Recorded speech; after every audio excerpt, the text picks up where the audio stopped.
Not much happens in dark, murky ocean depths. It's mostly pretty quiet, with some smaller fish carefully passing by and probably hoping nothing big would grab them on their way. There's also a bigger fella looking for plankton coming through every now and then. Suddenly, a giant beast comes out of nowhere. First, it's just a dark dot in the distance, until it gets closer. Oh, it's a great white shark. You can recognize its firm dark gray body, white belly, and slanted head. These creatures have special cells in their skin called melanocytes that can make their color change to lighter or darker. This way, a shark can blend in with its surroundings, which is a nice ace up its sleeve and the reason why we barely even see one coming by. These predators can grow up to be more than 20 feet and weigh up to 5,000 pounds. Our fierce fella is just passing by looking for some lost fish that might wander around, if it gets lucky, directly into its mouth. But instead, a giant jagged tentacle comes out of nowhere. The great white barely escaped it, and quickly swam a little further to see what was happening. A giant squid comes out of the depths. Its eyes, as large as dinner plates, are looking straight at the shark, while its soft body is getting closer. A challenging prey, but hey, why not try? Most of the time, these creatures eat shrimp, fish, and other squid, but sometimes they like to really treat themselves, so they go after small whales. A shark will do too. I know you'd expect these creatures to be way smaller, or that's at least how I comfort myself when I swim a little further from the shore where my feet can't touch the bottom anymore. But they can weigh 600 pounds and be 40 feet long. The great white shark is the biggest predatory shark on our planet. Check out its long and sharp teeth. It definitely has the biggest smile down there in the ocean. Great whites have around 300 teeth, but they don't use most of them for biting. Instead, they have a special system where new teeth grow all the time because they need to replace the ones that get worn out or lost. And they have a really powerful bite, over 20 times stronger than ours. Considering all that, you might think a great white shark has nothing to be afraid of in the ocean. But looking at its gigantic enemy, we can't be so sure of that anymore. Octopuses only have 8 arms. Squids too, but they also have 2 additional tentacles. They're similar to their arms, but suckers on the arms go along most of their length, while tentacles have suckers only at the ends. This squid has probably hundreds or even thousands of suckers.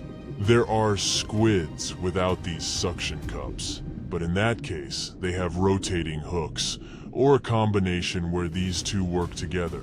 Hooks catch prey, and suckers stick on it so it doesn't get away.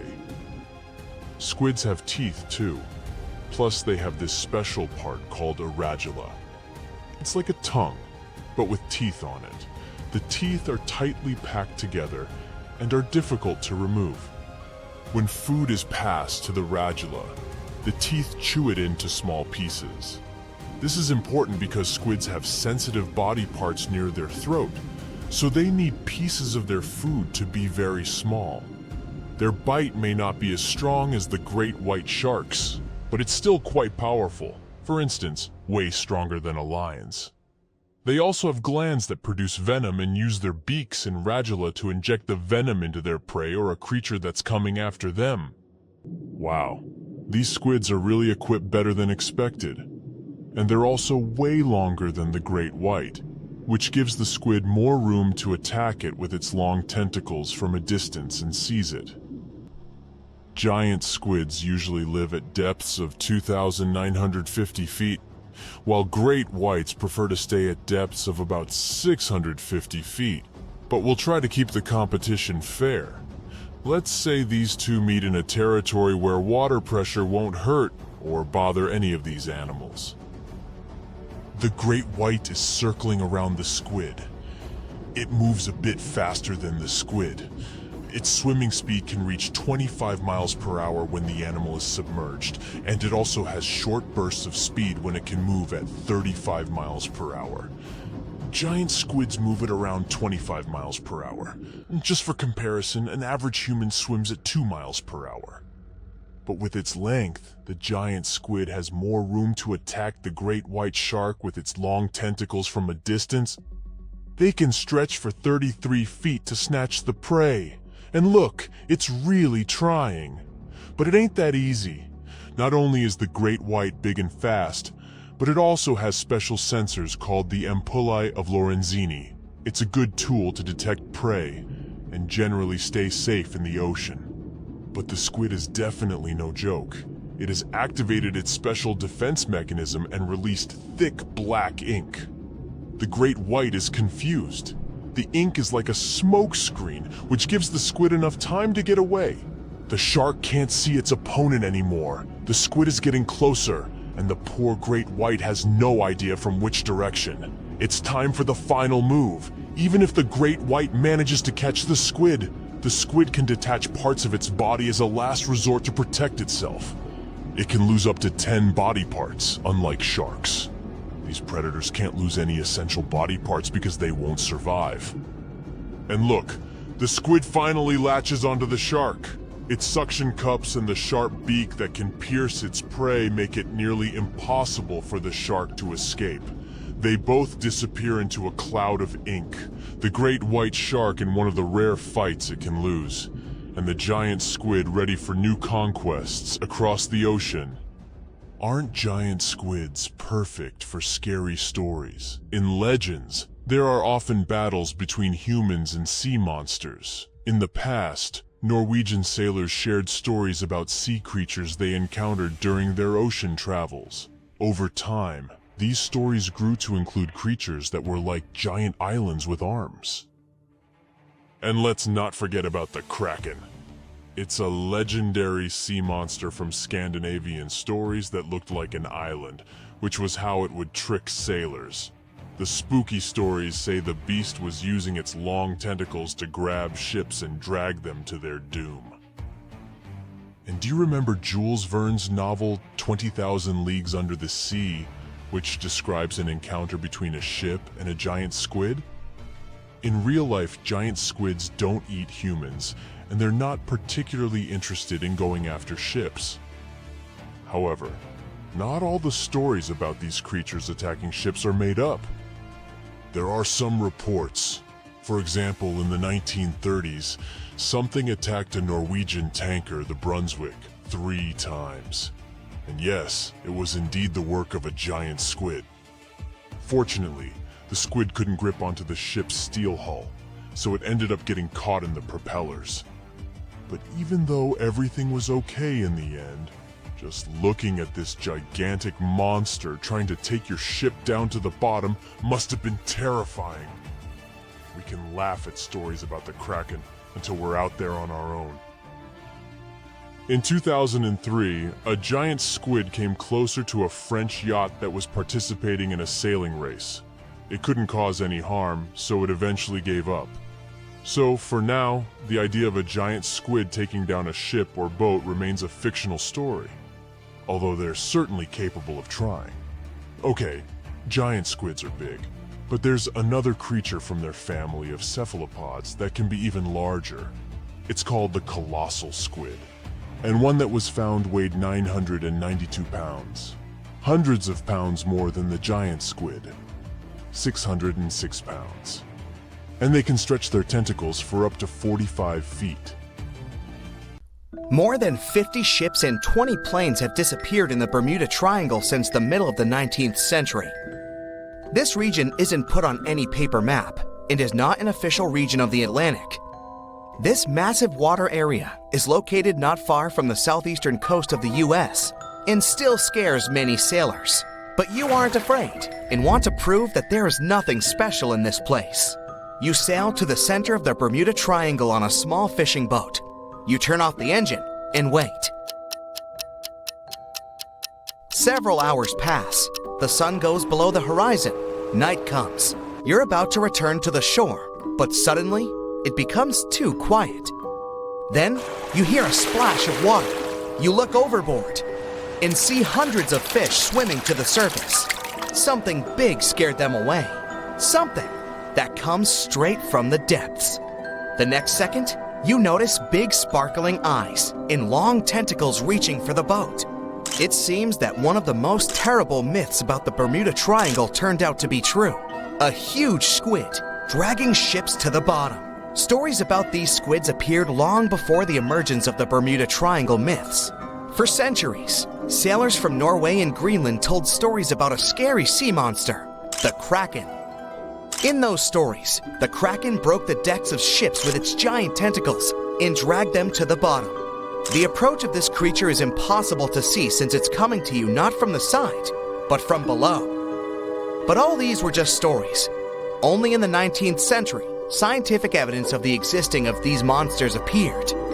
A beak of an unknown squid was found on the coast of Denmark. The size of the find was about 3 inches in diameter, which is about the size of a human palm. Then, it became clear that the Kraken was real, and it's just one variety of giant squid. Since then, more than 21 species of giant squid have been described, but the first video with this monster was recorded in 2004 in the waters of North Atlantic, not far from the Bermuda Triangle. Marine biologists used a lure to draw the squid out of the depths. The huge monster was about 30 feet long, which is about half a subway car. It suddenly appeared out of the ocean darkness and quickly attacked the lure, squeezing it with its tentacles. After that, many cases of squid have been recorded on photos and video.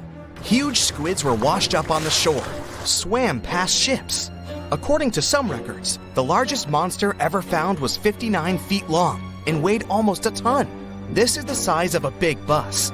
Some scientists believe that giant squids can reach 150 feet in length, which is almost twice the size of a basketball court.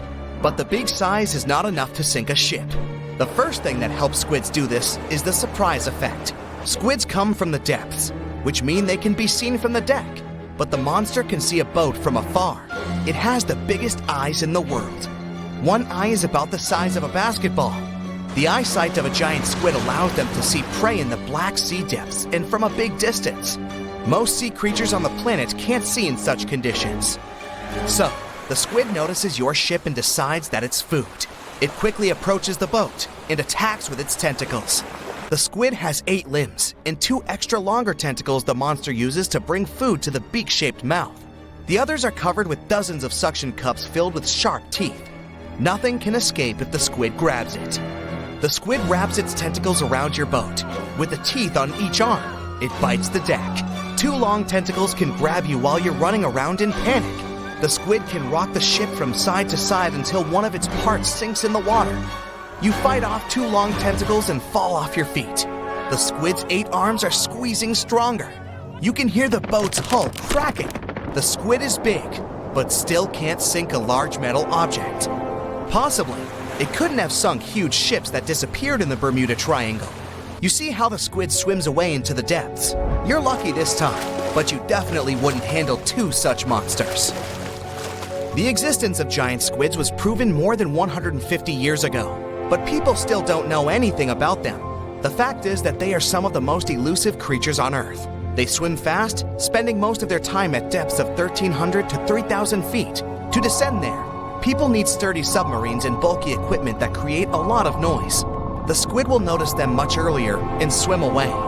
Scientists don't know anything about their behavior, social life, habits, or a distance they swim during the day. And most importantly, we don't know how many of them are hidden in the water. The ocean is only 5% explored. It's possible that millions of giant squids swim in the sea depths. Just imagine hundreds of giant tentacles reaching out to a group of ships sailing through the Bermuda Triangle. In the past centuries, they could easily sink an entire fleet, since the ships were made of wood and were lighter. Squids wrapped decks with their strong tentacles, made holes in the ship's bodies with their sharp beaks. Toothy suction cups could break the masts and tear the sails. The water was filling the holes and slowly rising to the deck. The ship sank in a matter of minutes. Survivors reached the shore and told everyone about huge monsters. This is how the legends of the Kraken appeared. Fortunately, Now people have sonars and equipment for monitoring the sea space. You start the engine to swim to the shore and notice that about 30 tentacles are reaching out to you from the water. 3 giant squids squeeze the boat from all sides and pull it down. It looks like there's no way out. You look overboard and see black eyes looking right at you. At this moment, you find a solution. Squids spend their whole life in darkness and are afraid of the light. Fortunately, you have a signal rocket. You use it to scare the monsters away. Squids go back down into the water, but apparently not for long. You release a few more rockets into the ocean and scream in fear. The red light illuminates the sea darkness, and you see hundreds of moving tentacles. They quickly swim away from the fire to a safe distance. At full throttle, you're sailing to the shore and releasing all the signal fires into the water. You don't give the squids a chance to get close to you. Finally, you get to land, confident that you will never return to this place. The bad news is, these creatures swim not only in the Bermuda Triangle. People found giant squid in the oceans all over the world. Yeah, it's possible the giant squid is the main reason for the disappearance of ships, but this doesn't make the Bermuda Triangle a unique place. Boats and cargo ships disappear all over the Atlantic Ocean. The Triangle is not even included in the top 10 of such places. Also, this area is one of the most popular shipping routes of the Atlantic. And the more ships sail in one place, the more ships are lost. Many scientists believe the reason of the disappearances here is strong storms and hurricanes. Bermuda is located in an area of high pressure, which diverts thunderstorms towards the Triangle. The waves reach such sizes here that they can turn ships over. Thunder and frequent flashes of lightning disable planes. The Earth's magnetic field is weakened at the location of the Triangle. This field works as a shield, which repels solar particles. Here, solar radiation passes through the upper layers of the atmosphere and can negatively affect the electronics operation. Also, there is a theory that says that the Bermuda Triangle is the center of a magnetic anomaly. But scientists made many checks of the magnetic map of this region and haven't found any oddities. How heavy is the largest living snake? How can a snake eat a whale? Get ready, I'm about to answer these questions. Before the last ice age, giant mammals like mammoths ruled the world. The modern animal kingdom we're familiar with was shaped around 55 million years ago. I mean, there were still 1,000-pound bear dogs living from Asia to America. But modern whales, for instance, began to appear later. I'm saying modern whales because, surprise, surprise, whales weren't always fully aquatic. The ancestors of the ocean's biggest animals once walked on dry land. They had 4 legs and lived on the coast. Now, I want to introduce you to a snake that used to eat these whales, the Paleophis, a genus of a marine snake. Scientists say it's hard to understand how big the Paleophis was due to its fragmentary fossil record. They assumed that it could have reached up to 40 feet long. Its fossils were found in different parts of the world, from England to Morocco and Virginia, USA. The Paleophis is extinct now, and sea snakes today are only about a quarter of the size this majestic creature used to be. So no need to worry about this underwater monster. But there once was an even bigger snake, the Titan boa. It was around 50 feet long and most likely weighed over a ton. It used to live in what is now known as northeastern Colombia around 60 to 58 million years ago. Scientists say that it mostly fed on fish. Another giant animal that lived in the past was the black Gigantopithecus. These primates aren't related to gorillas. They lived in the area of modern China. Some people believe that they're still alive, but so far, no one has laid eyes on them. Some people even go further and say that the stories of Bigfoot or Yeti are based on these animals. This rodent became extinct about 2 million years ago. Its main habitat was South America, more specifically, Uruguay.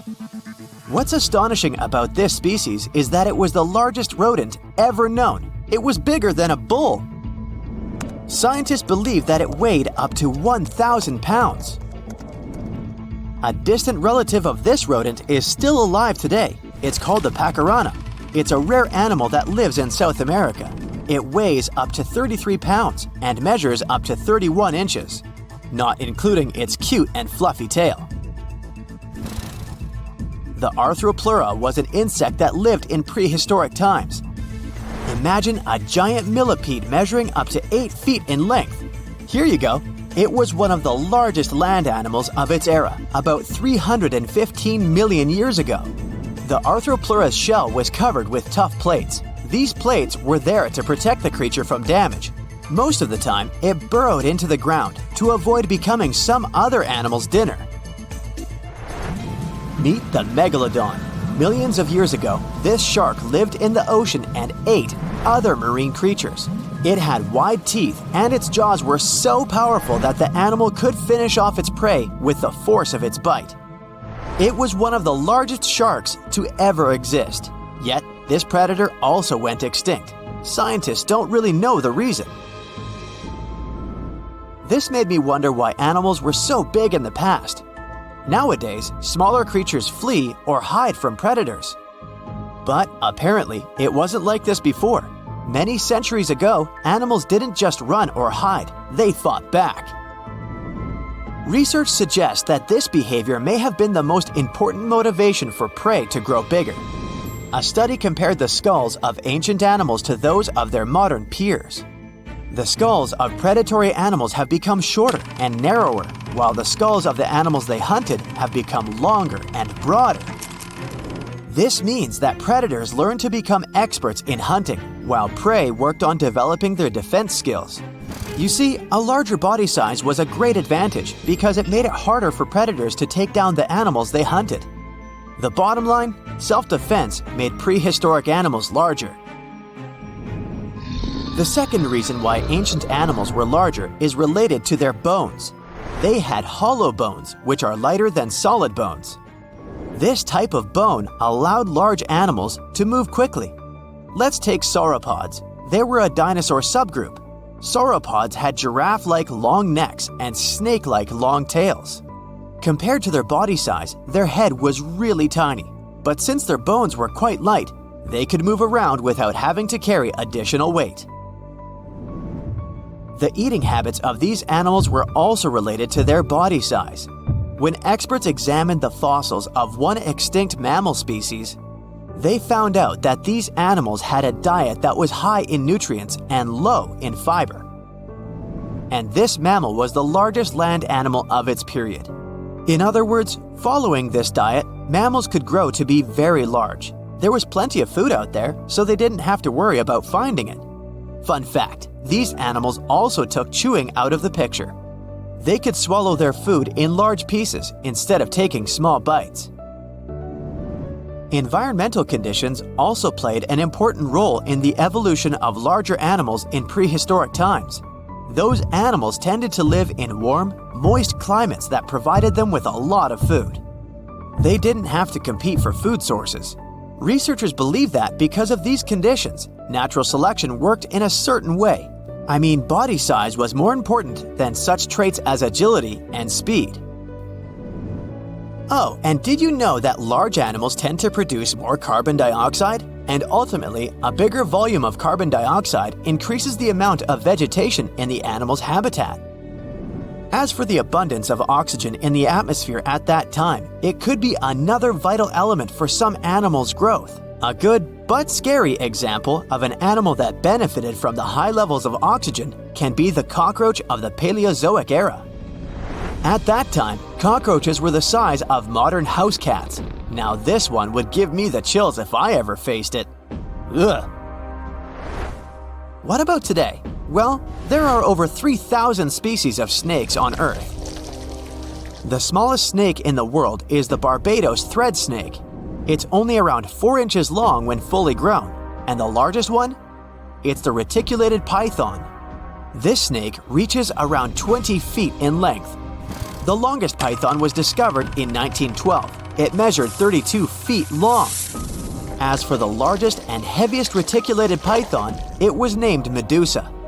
Medusa was approximately 25 feet long and weighed 350 pounds. These reptiles lived in Southeast Asia in rainforests, woodlands, and grasslands. Don't be confused though, the reticulated python isn't the heaviest snake in the world. This title belongs to the green anaconda. It weighs approximately 500 pounds. Green anacondas are found in South America and Trinidad in damp, humid areas. I have a bonus for you. Here is a flying snake. You can find these snakes in Southeast Asia.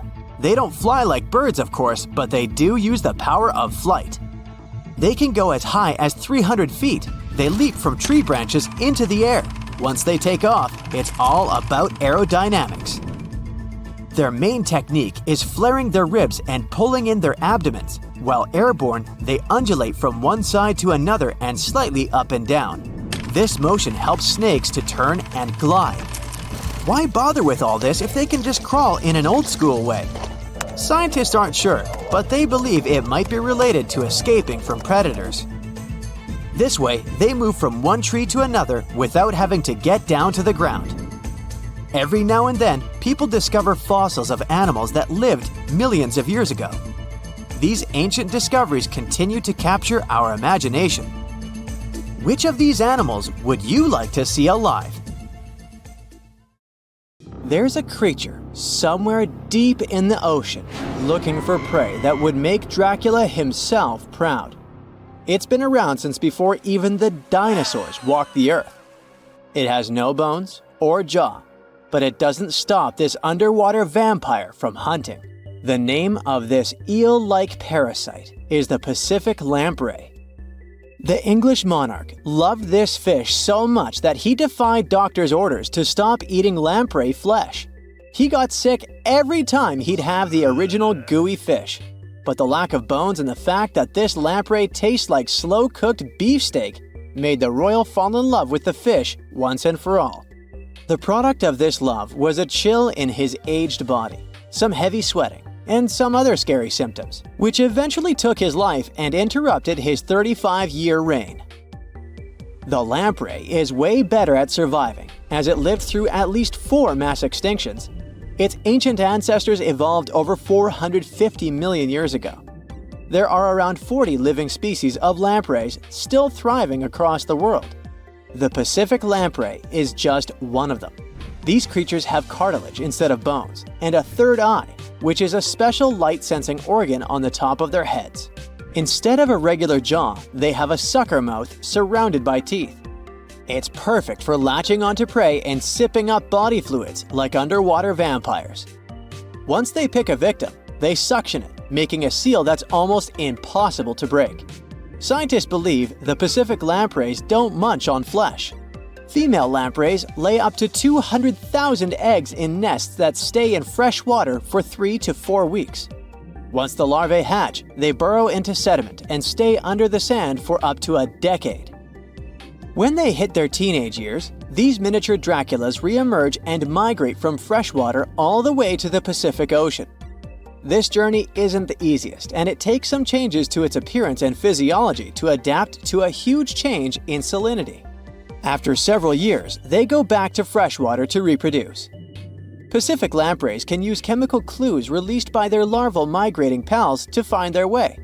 They can travel hundreds of miles inland to find the perfect spot for spawning and rearing. It's not always the same place they spawned in. Many species of birds, mammals, and other fish can appreciate the fatty flesh of lamprey. This makes them some of the most valuable players in freshwater and marine ecosystems. Another lamprey type, the sea lamprey, is native to the Atlantic Ocean. It's not that dangerous when it's at home, but once it gets to the Great Lakes, it becomes a real threat to the 4 local native species of lamprey.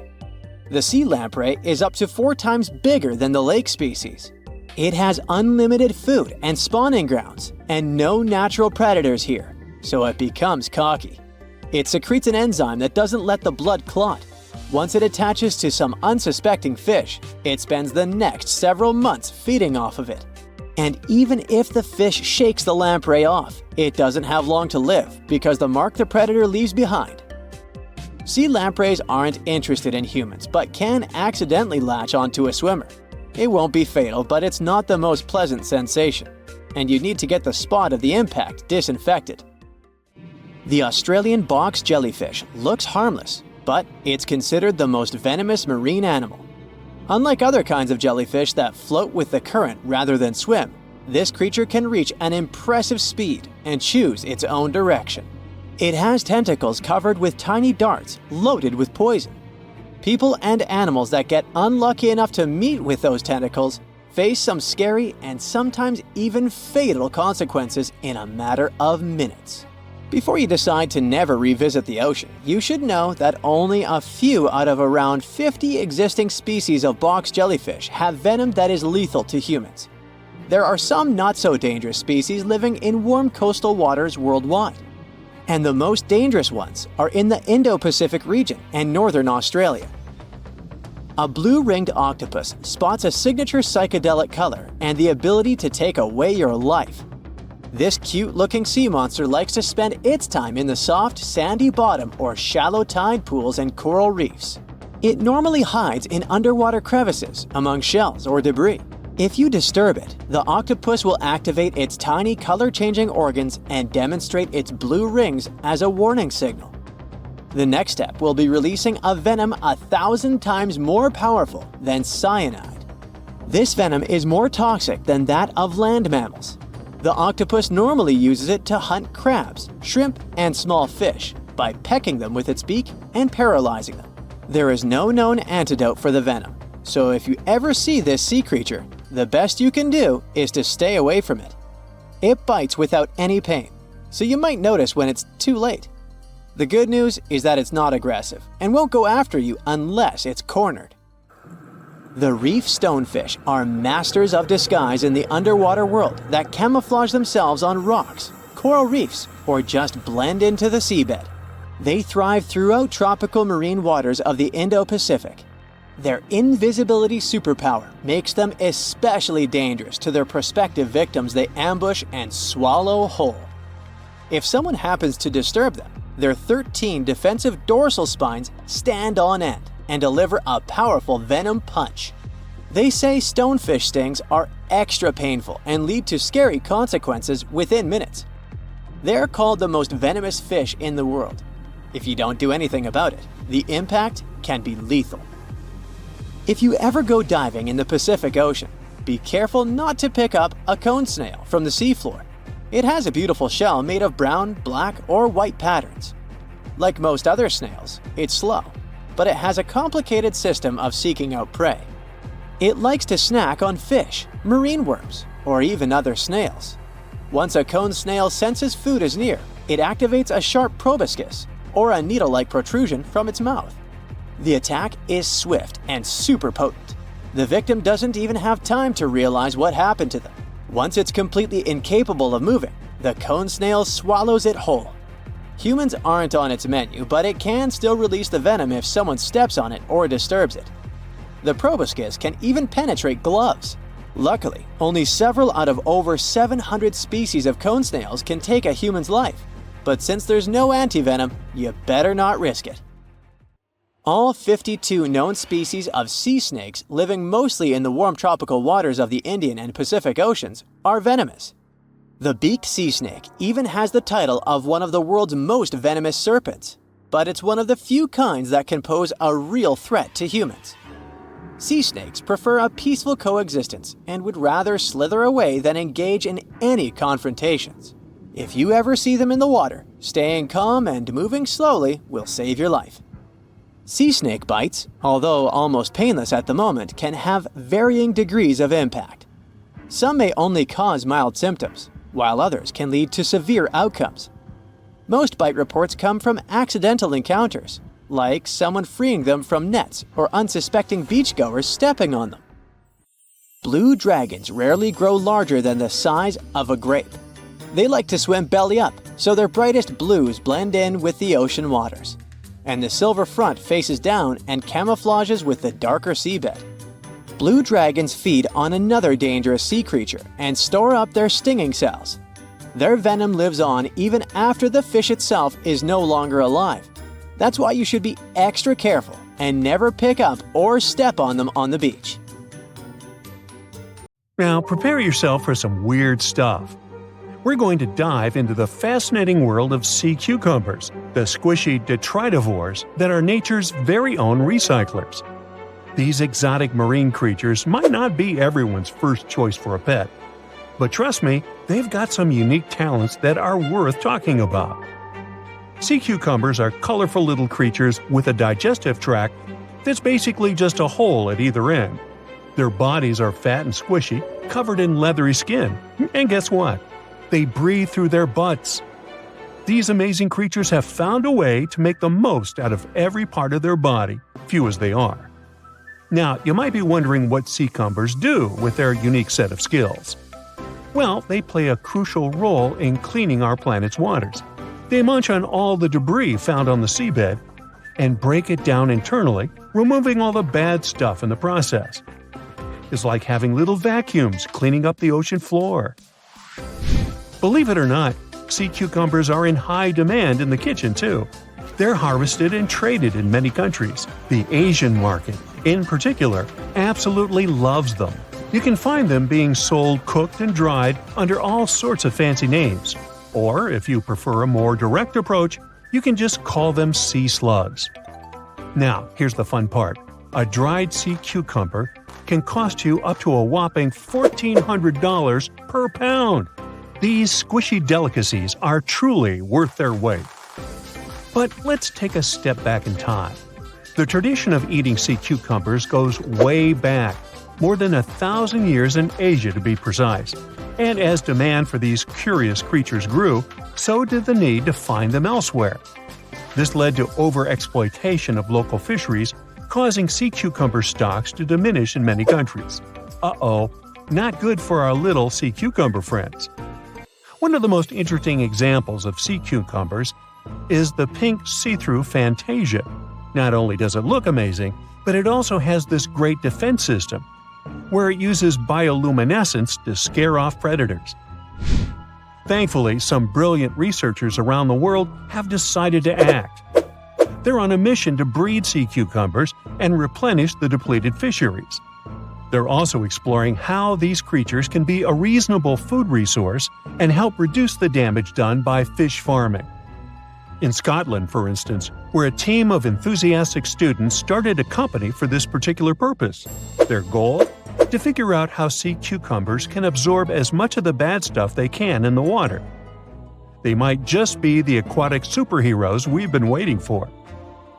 Meanwhile, in Sweden, marine biologists are working hard to restore the population of red signal sea cucumbers. These poor creatures have been fished out of local waters, but specialists are determined to give them a fighting chance. They're also exploring how sea cucumbers can fit into seafood cultivation. Their lab is like a sea cucumber daycare, carefully nurturing the next generation of these wiggly wonders. And let's not forget about Canada. Research scientists are focusing on the giant red sea cucumber. These magnificent creatures can grow up to 20 inches long and are perfect for co-cultivation with other species. They're even developing special containment systems that will make it easier to keep sea cucumbers where they're needed the most. Okay, speaking of amazing sea creatures, what about a fish that can fly? Heard that right, we're about to stumble upon a land where fins meet flying, and the ocean becomes a runway for these airborne acrobats. Prepare to be fantastically entertained. Nah, I didn't write that one. So picture this, you're lounging by the warm ocean waters, minding your own business, when suddenly you see a fish soaring through the air like a torpedo. That's right, they are real, and they got some serious style. With their sleek bodies and pectoral fins that resemble wings, they're the high flyers of the sea. Now, you might be wondering, why would a fish take to the skies? Well, it turns out these magnificent creatures have developed this nifty gliding ability as a sneaky trick to escape from their underwater foes. And boy, do they have plenty of enemies. Those guys are all on the lookout for a tasty flying fish snack. When it comes to their diet, these avian fishes are quite the foodies. They chow down on a variety of treats, including the ever-popular plankton. Who knew tiny floating organisms could be so delicious? Now let's take a closer look at the flying fish family album. We've got a whopping 40 known species strutting their stuff in the sky. And here's a fun fact. All of them have tails that are forked in an uneven manner, with the lower lobe being longer than the upper one. It's like the fishy version of a funky hairstyle. And there's more. Some of these weird flyers even have supersized pelvic fins, giving them the appearance of having 4 wings. Can you imagine the envy in the fish community when they see these trendsetters gliding by? Okay, now let's get to the nitty-gritty of their airborne adventures. The flying fish takeoff is a sight to behold. First, they gather some serious speed underwater, reaching a zippy 37 miles per hour. That's faster than some highway speed limits. Then, like a rocket ready for blastoff, they angle themselves upward and break the ocean surface, ready to take flight. But they don't stop there. These thrill seekers can reach heights of over 4 feet in the air. Can you imagine the view from up there? They glide through the sky, covering long distances. That's like the fishy equivalent of a marathon. And here's the best part. When they approach the water again, they can flap their tails and continue their flight without fully returning to the depths. These fishy flyers are also all about the nightlife. Just like partygoers flock to a glittering disco ball, flying fish are attracted to light. Crafty fishermen take advantage of this by setting up canoes with just the right amount of water to keep the fish comfy but prevent them from escaping. Then they add a luring light to the scene, and before you know it, flying fish are caught left and right, supplying a bountiful catch for those lucky fishermen. Don't worry though, these flying fish aren't on the endangered species list. Not yet, at least. The next time you find yourself by the ocean, keep an eye out for these marvelous creatures. You never know when you'll see a flying fish extravaganza. Our next adventure takes us into the quirky world of underwater romance. Picture this. A scene that looks like someone doing the tango with their lunch. Wait, what? No, it's not a throwing up contest, I promise. We're diving headfirst into the jaw-dropping, pun intended, mating ritual of the jawfish. These curious creatures call the coral reefs of the Caribbean Sea and the Western Atlantic home. And boy, do they know how to make a spectacle of themselves. Forget about pickup lines or fancy gestures. These jawfish rely on their unique jaw-based moves to pursue their potential partners. It's like a dance-off, but with their mouths. Not only are these fishy fellas skilled in the art of sand scooping, but they also double as diligent parents. Talk about alliteration. Talk about multitasking. The males take their parental duties to the next level by carrying the precious eggs in their giant mouths until they're ready to hatch. It's like they have their own aquatic daycare center going on. When they're not busy nurturing their offspring, these jawfish transform their mouths into fighting tools. That's right, it's time for the Jawfish Fighting Championship. They go head-to-head, or rather mouth-to-mouth, in epic battles of mouth strength and agility. You know the old saying, put your money where your mouth is? Well, these jawfish take it to a whole new level. Whether it's for romance, parroting, or friendly competition, these jawfish show us that sometimes actions do really speak louder than words. They may look like they're having a bad seafood experience, but rest assured, it's just their unique way of finding love and expressing themselves. There are plenty of fish in the sea. Some of them look totally like Nemo or Dory. Then there's the butterfly fish and fancy guppy, which is indeed really fancy. And then there's... What on earth is that? I would definitely not pay for a diving experience to see this guy. The anglerfish has the unofficial title of the ugliest animal in the world, but I wouldn't dare to break that news to it. There are more than 200 species of anglerfish currently swimming somewhere in the gloomy depths of the Atlantic and Antarctic Oceans, up to a mile below the surface. Some of them prefer different living conditions, the shallow tropical environments. Different kinds of anglerfish vary in shape and size, from the famous black sea devil to frogfish, monkfish, football fish, goosefish, batfish, and sea toad.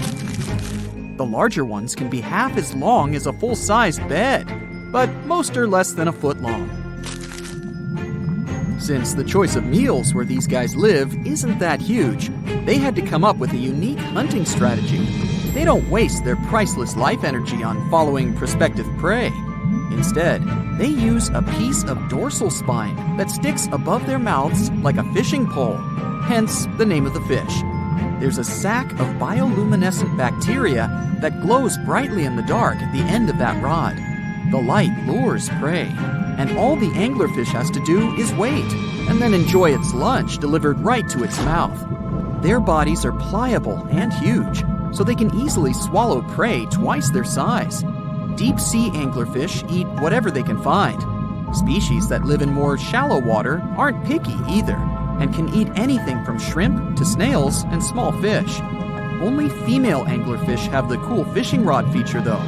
So what about their males?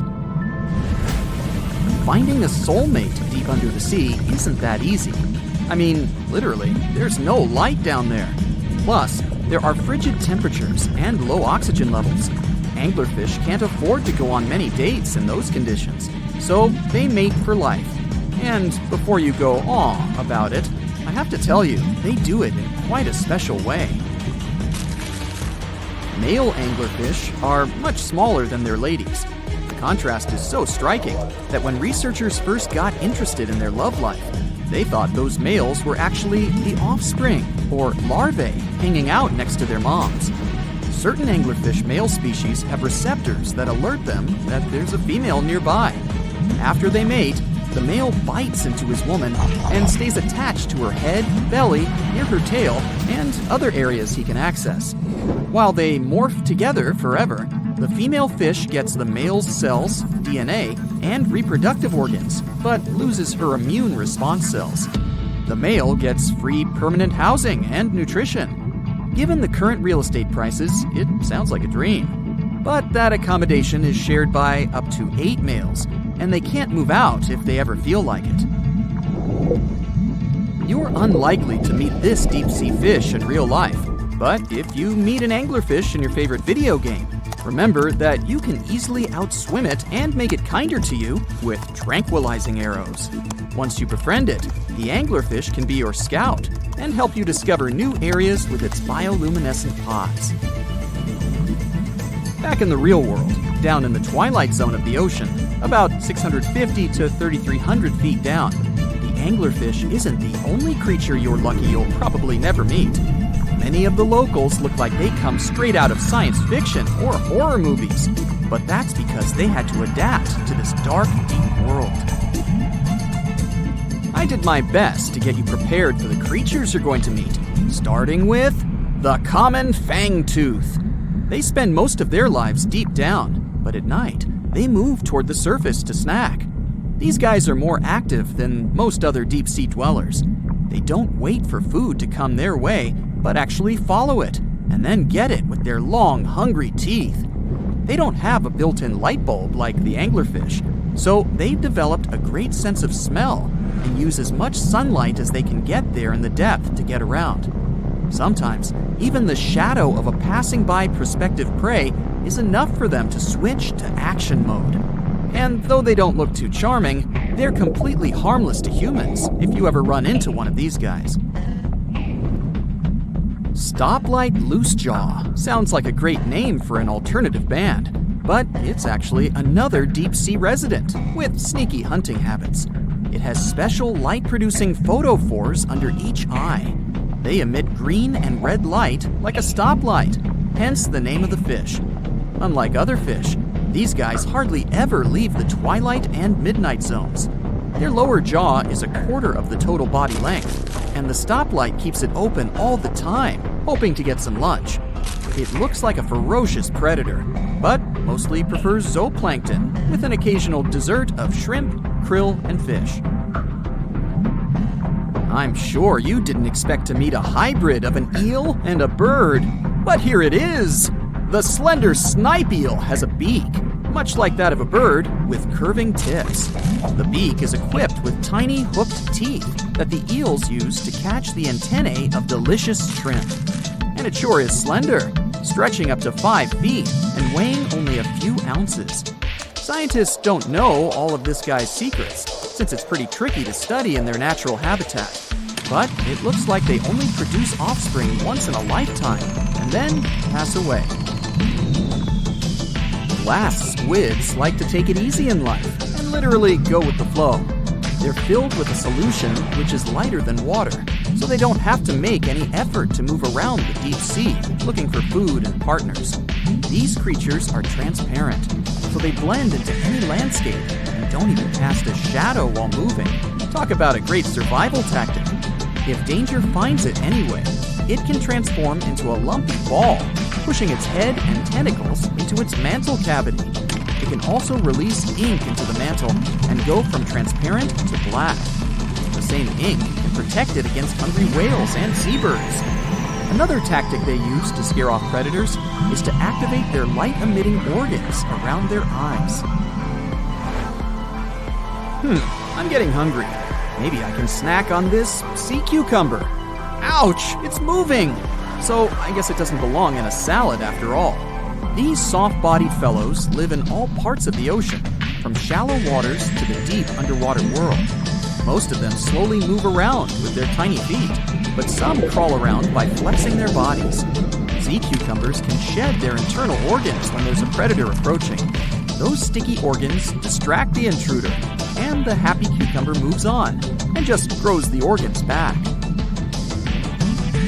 What's that glistening in the distance? Looks like someone dropped gems in the water. That's a sea sapphire, also known as the most beautiful animal you've never seen. Some males of this type of copepod can change color from deep blue to purple, red, or gold. 1 second later, it's gone. And it's back, shimmering bright. The secret to this magic is that their bodies are transparent and reflect light differently at certain angles. It looks like it's their way of communicating between each other and attracting mates. Female sea sapphires don't have the same superpower, but their eyes are bigger compared to males, probably to spot them from a distance. Males roam wild and free, and their ladies stay in the crystal palaces of strange barrel-shaped jellies called salps. Most of the ocean is still shrouded in mystery, whether we're talking about dark corners or creatures that are hiding in the depths. But sometimes it gives us a peek into scary things it hides in its cold, dark depths. Like when you hear on the news that there are some deep sea creatures washed ashore after a powerful storm once again. Some just look weird, while others are real monsters that live at depths of more than 3,300 feet.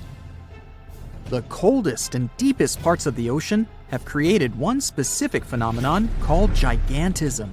So, sea spiders, squids, worms, and many other animals, mostly invertebrates, or creatures without backbones, they're all way bigger and scarier than the versions we see in the more shallow areas. In the Pacific depths, you can see a sea sponge as large as a minivan. Or what about the colossal squid that lives in subantarctic waters and is nearly 14 times longer than the arrow squid, a type that mostly lives in New Zealand? Researchers found many of these underwater monsters in the abyssal zone of the ocean. Back in 2021, the researchers showed images of the giant phantom jelly. It was at a depth of 3,200 feet. Its tentacles were 33 feet long. Wow, I wouldn't like to face that one on the beach. It probably eats only small fish and plankton, but it can swim to depths of more than 21,900 feet. And down there, this giant jelly doesn't have enough food. How does it survive then? Scientists haven't figured it out yet. And there are even more questions related to the giant squid, the biggest one ever found. This monster is 43 feet long, with a weight of nearly a ton. Imagine if those tentacles would grab your car, or something like that. They would smash it like it was a toy. There's no light in the abyssal zone. Sun rays just can't penetrate that deep. So there's no algae or underwater plants there. Local animals mostly eat snow.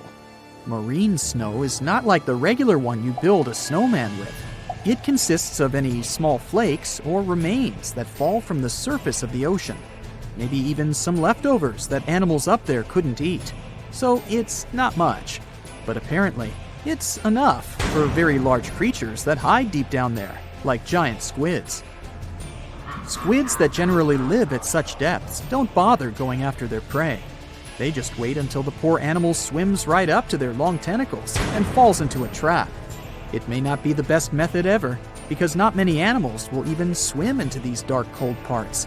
But it's the method that saves energy. A giant squid eats only 1 ounce of fish daily, which is approximately 45 calories. That's nearly 50 times fewer calories than an average person should eat per day. So when a squid gets 1 fish, it saves it for a couple of days. I hope giant squids won't get the idea to go to the surface and look for food when there's not enough of it in the abyssal zone. And I hope even more that giant Greenland sharks won't get that same idea. You can find them at depths of up to 7,200 feet. They're twice as slow as we usually walk. They swim at a speed of 1.12 feet per second. Their slowness is part of the energy-saving mechanism that creatures down there need to survive. But they can speed up in the form of short bursts when they need to catch prey. But they kinda change their diet from predator to scavenger, considering their environment. There will be more leftovers falling from the surface than animals to go after.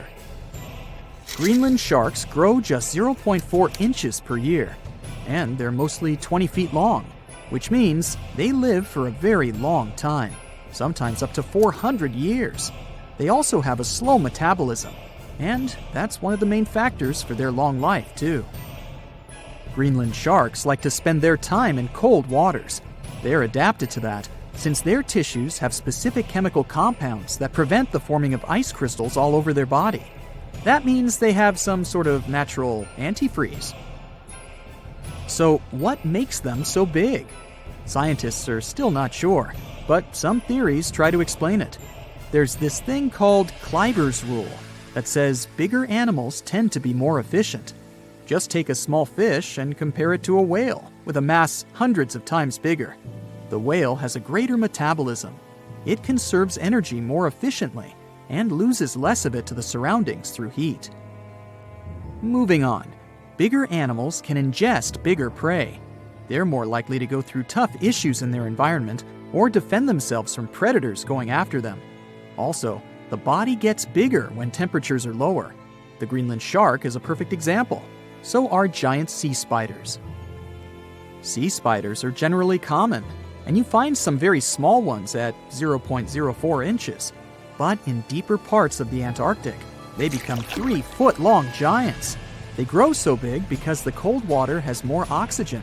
That way, more of it diffuses into the animal's body, and that allows it to grow bigger. Yeah, both as a creature and a nightmare. And how about this giant tube worm? Researchers found it accidentally while they were exploring the mysteries of the Pacific Ocean floor. They stumbled upon unusual hydrothermal vents. Volcanic heat is a thing that gets them going. As water seeps down through faults or cracks in the rock, these vents change their direction. When the water gets out of the vent, it's rich in different minerals and chemicals. Most animals wouldn't survive being around this toxic soup of chemicals, but not these tube worms. They came as a true surprise, because not only are they not bothered by these toxic vents and the almost boiling temperature of the water, but they developed entire ecosystems there. They're unique because they don't need sunlight to survive. Instead, small bacteria are their main source of energy.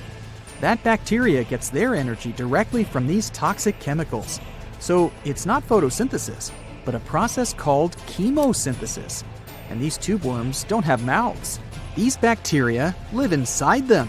Strange story, huh? Plus, these scary worms reach up to 8 feet. Giant isopods are no better either. They lurk at the depths of the ocean of 1,640 feet or more below, far away from the sunlight, looking like some monstrous wood lice. They spend most of their time on the seabed, hoping to find some food falling from higher levels of the ocean.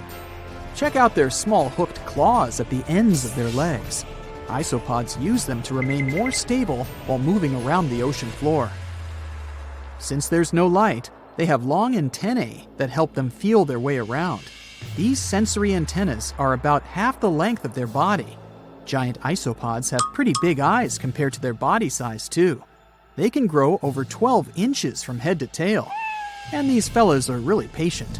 Remember how we said animals down there rarely get food? Sometimes they need to wait for years to get a proper meal. That's why their metabolism is amazingly slow. 5 years later. They can go for 5 years without eating anything. Imagine that. I get hungry just talking about this.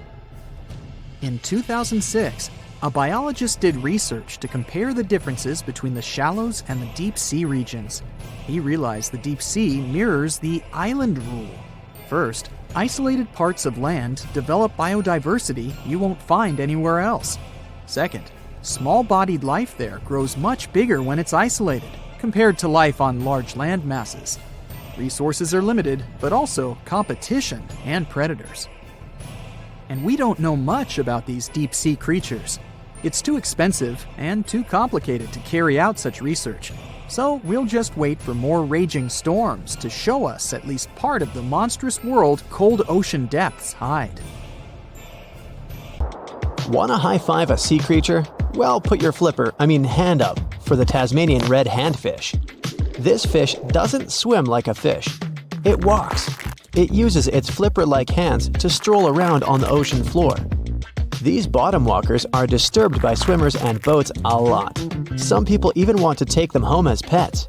I think it's better to just give them a wave and swim on by. The vampire squid.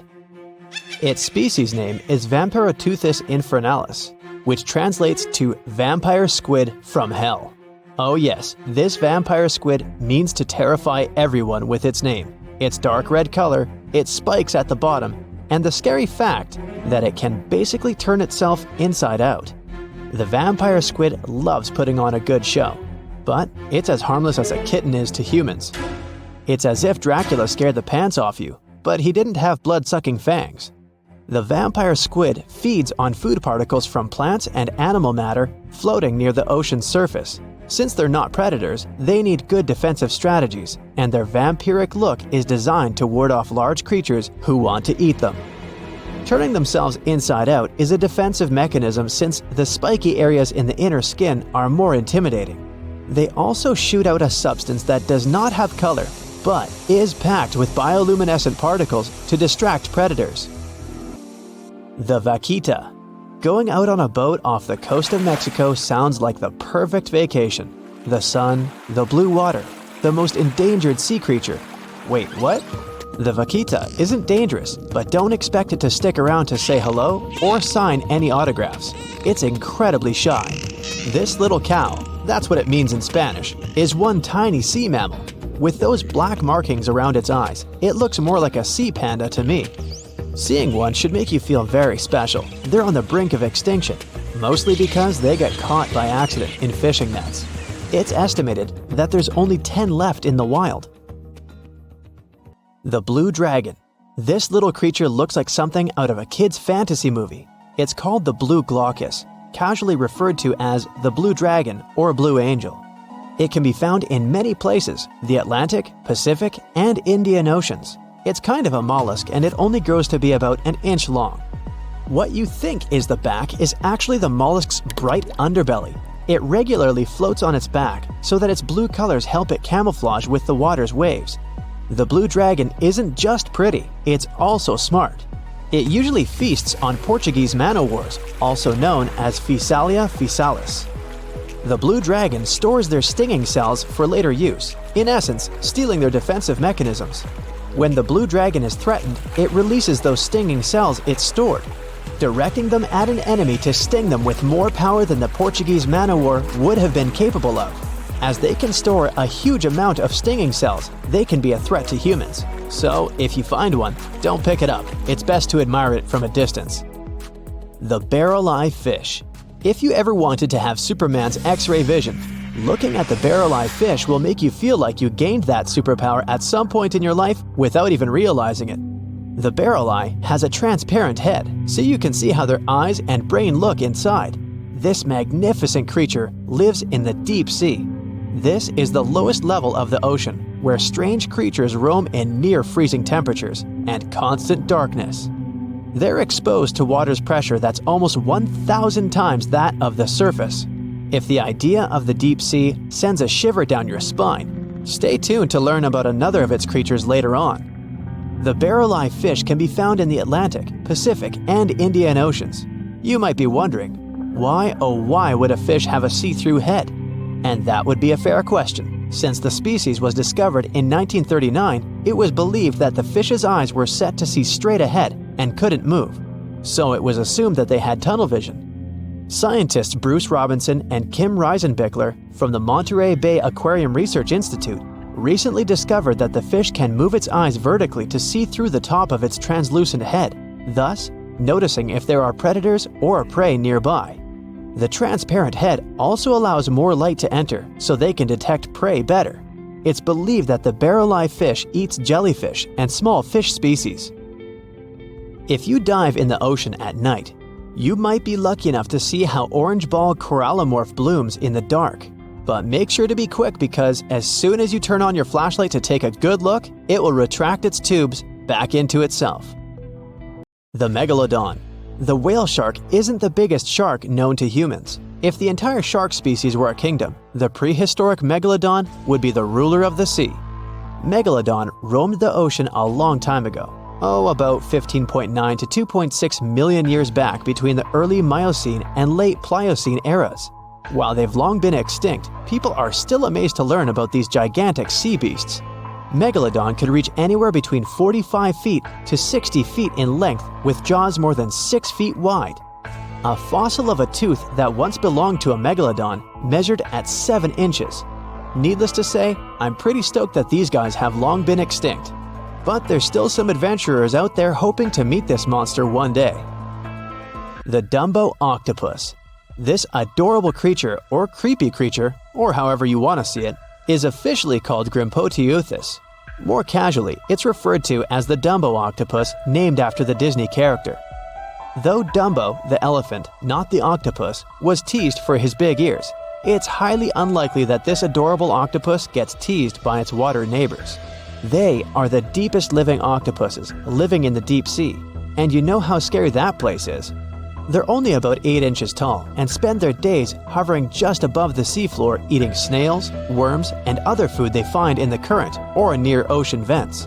There are nearly 17 species of Dumbo octopus, and they all have differences in height, color, and body parts. If you can't get enough strange animals, you'll be glad to learn that the deep sea has barely been explored by humans. So keep an eye out. There are bound to be more fascinating animals discovered in the deep in the future. The sea angel. These creatures might look and sound pretty cute, but their diet is far from sunshine and lollipops. Their favorite food are sea butterflies. They lay mucus traps for them and wait in ambush. The squat anemone shrimp. This shrimp is tiny, only 0.5 inches. It's also known as a dancer shrimp because of its peculiar behavior. When agitated, it raises its bottom above its head and does a little dance. Divers also say it readily jumps on their hands and cleans them. The coconut crab. This guy may look pretty creepy, especially when the sun goes down. Mature coconut crabs are around 3 feet in length.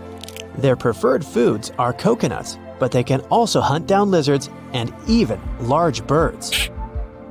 The slender snipe eel. Slender snipe eel is a slim and long creature that's still a mystery for marine scientists. It's 4 feet long and it has at least 750 bones in its spine, which is much more than any other animal in the world. The sea pen. Sea pen is 7 feet long and it has a lot of varieties, but most of them look indeed like a pen or a quill. The similarity is even more striking when the animal has a water-filled bulb that anchors it to the floor. The Persian carpet flatworm. This creature looks indeed like a carpet, despite being very small by comparison. It's only 4 inches long, able to become both male and female. It doesn't really mate with other flatworms. Rather, it fights them for the right to bear posterity. The flamingo-tongued sea snails. Tourists love these extraordinary snails for their pretty colors, thinking it's a shell, but in fact, the shell is quite dull and hidden underneath colorful soft tissues. They eat softer, toxic parts of corals and store their toxins to protect themselves. Do you know how harsh the water around undersea volcanoes is? It is so acidic that some samples even showed it to be at a level between stomach acid and battery acid. This water also contains so many chemicals that are toxic to normal marine creatures and plants. And yet, some species have found a way to live near or inside hydrothermal vents, like the special type of shrimp. This mysterious creature from the dark depths of the ocean has adapted to grazing bacterial filaments using its small claws, which are similar to garden shears. Hydrothermal vents stemming from the volcano coat the rocky surface, which means that all those creatures living down there get something to eat. In fact, undersea volcanoes provide 3 very important life-sustaining elements in those areas: minerals, hot water, and bacteria. Whenever there's an open fissure in the ocean floor, water seeps into it. Bacteria living in the crust of our planet then move in and remain in the hot water. The temperature of the water there can go up to 750 degrees. When the fissure erupts and expels the heated water, these bacteria get expelled along with it. There's something else that comes along for the ride: many nutritious minerals that resided in the rock that has been dissolved by the superhot water. The warmth coming from the vent and the minerals sustain the bacteria and give them the perfect chance to multiply. In many cases, the first sign of life around an underwater volcano is a thick coating of bacteria. The bacteria develop stable colonies, which is why other deep-sea creatures that inhabit these dark areas use them as food, like these shrimp. They are trying to eat that fast-growing bacteria and at the same time do their best to avoid the hazards of all the volcanic eruptions. The waters surrounding undersea volcanoes are usually too acidic and hot for humans to dive to, even when there is no lava, ash, or steam spewing from the craters. But when a group of researchers took adequate equipment and finally managed to leave their camera in the hot acidic waters for an hour, they had no idea that they were going to find... Are those sharks? They were hiding in the deep, orange, murky waters around the Solomon Islands submerged Cavachi. Different shark species, including hammerheads, scalloped hammerheads, and reef sharks. The story gets even better when you realize Cavachi is an active volcano with pretty common eruptions. Apparently, submarine boiling lava and underwater explosions don't scare those sharks at all. It's their home, where they feel safe and comfortable. They must have done a great job evolving into this harsh environment over millions and millions of years. So now they can swim through steam and lava without any issue. One of the reasons could be the special pores that they have near their snouts. One of these theories even says if these pores allow sharks to sense changes in the magnetic field of our planet. And sharks need that information for homing and migration, but that also means that they can detect cyclones and hurricanes, thus able to skillfully avoid them and similar dangerous situations in time. Back then, scientists also discovered a sleeper shark about 12 miles from the volcano. It's a specific type of shark that usually lives in the northern Atlantic and Pacific, or in some cases even further south near Antarctica in Australia. Alright, now let's check out this unusual worm. Don't let its rainbow glow fool you. This mysterious creature is actually a scary predator, with jaws you usually see in horror movies. This creep lives 3,900 feet deep, down in the muddy seafloor near northern New Zealand.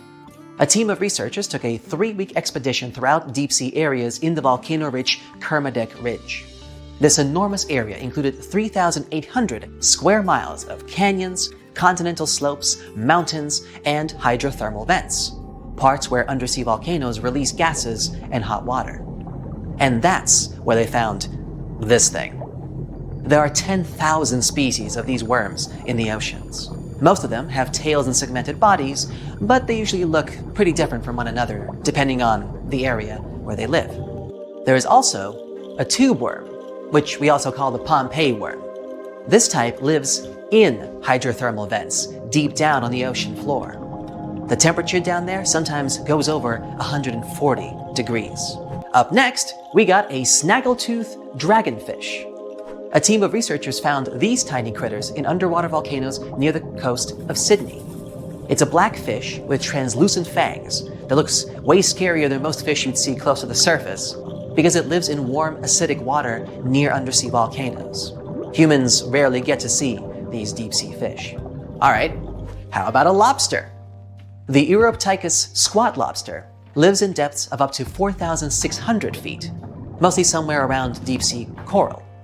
They're called squat lobsters because they look similar to true lobsters but are flattened in shape from the top and bottom. They don't go around carrying their shell with them, but their carapace is flexible and soft enough so they can squeeze their body into small crevices.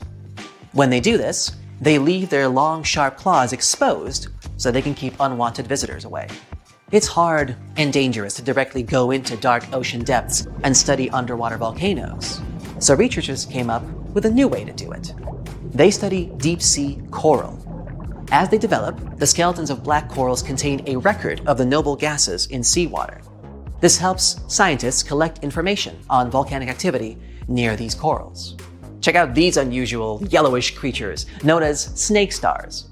Researchers saw them on an undersea peak at a depth of 4,000 feet. They spend most of their time wrapped around coral branches. That's where they can easily capture food particles from the perches around them. Volcanic vents themselves hide some very pretty unusual creatures, such as these small, hairy, red-eyed crabs, too. They live among rocks on the summit of seamounts in dark depths of up to 3,000 feet. There are crabs that live even deeper than that, 1.5 miles, on the ocean floor near Antarctica. They got their nickname Hoth crabs because of their hairy chest and are part of a lost world of deep-sea creatures that live around volcanic vents at great depths. Big male Hoth crabs spend most of their time highest on the mineral spires of the vents. That's actually the closest to the hot fluids that go out of them, where smaller male crabs live at the base of the mineral spires. After they get together, females crawl away, looking for the warm fluids that seep from the sea floor. They are rich in minerals, but they can be toxic to their young, so they need to get far away.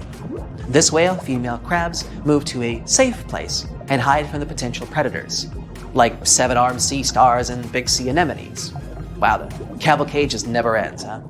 Now these next creatures, the Galapagos snakes, don't live in undersea volcanoes, but it's still fascinating how they've managed to adjust to living on the summits of volcanoes. The Galapagos Islands have 21 volcanoes, and 13 of them are active. It's a unique area with many animal species that you won't find anywhere else on the planet.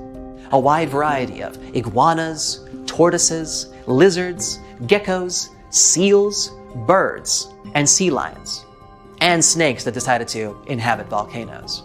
Also, Alaskan fur seals have been popping up in some unusual locations, like the top of a small island that forms the tip of an active undersea volcano, perhaps? Vents there spew steam, mud, and sulfurous gases.